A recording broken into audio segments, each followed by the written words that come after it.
So as you pulled in today, right, what you saw was maybe the hills, the trees, but think about really what you saw, and think now through our eyes and potentially what we see for this property to truly become. Let me tell you what I see. I see our future, and this future looks very bright indeed. What we at Opportunity Enterprise see is 158 acres. This is what we're sitting on here. Beautiful land and water that is ready to be transformed into an unparalleled experience for those with disabilities, those that we serve. This transformation actually began many years ago. It wasn't a straight line, as many of you know, and there have been many obstacles along the way. But the important dream of creating a place where people could live, learn, and grow remained the driving force behind what we're doing and why we're here today. Now it is our time to grow as an agency so we can offer these amazing experiences to even more people in the region. We are doing this with the construction, why we're here today, our Lakeside Respite Center. The time is now. Because of the support from so many generous donors, including many of you joining us today, children and adults with disabilities will thrive in a peaceful and happy setting, enjoying activities and companionship while offering caregivers a much-deserved break. That is what respite is all about.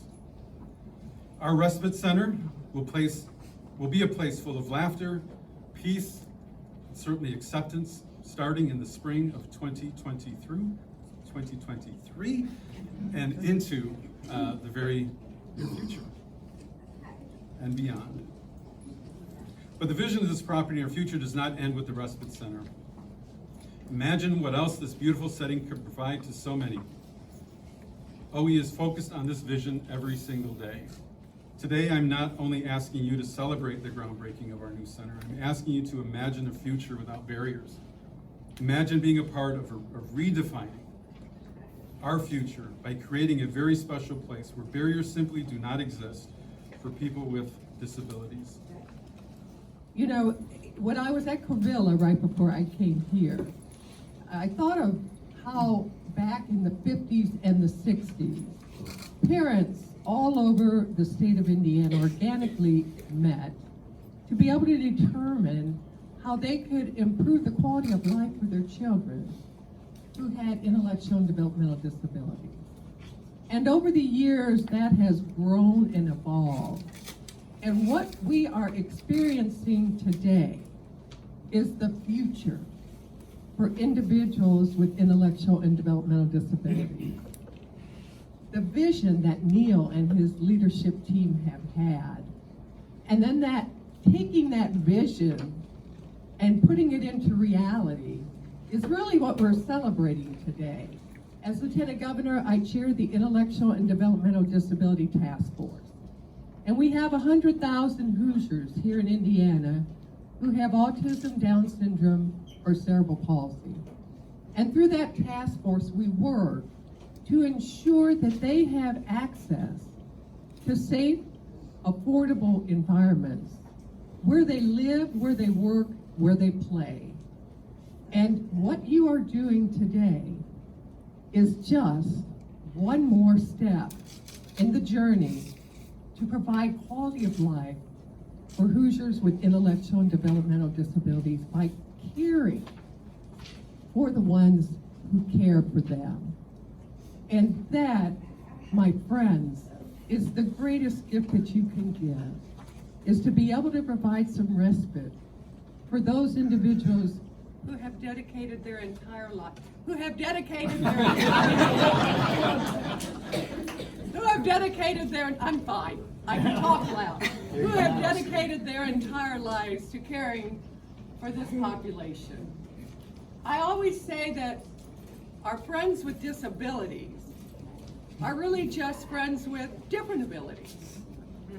And they have the same hopes and dreams and desires as each and every one of us. They want to have a job. They want to have friends. They want to love and be loved and be successful in life. And you are providing that for them with Opportunity Enterprises and with this new respite center. You know, you do it in so many ways. You do it through your living. You do it through your employment.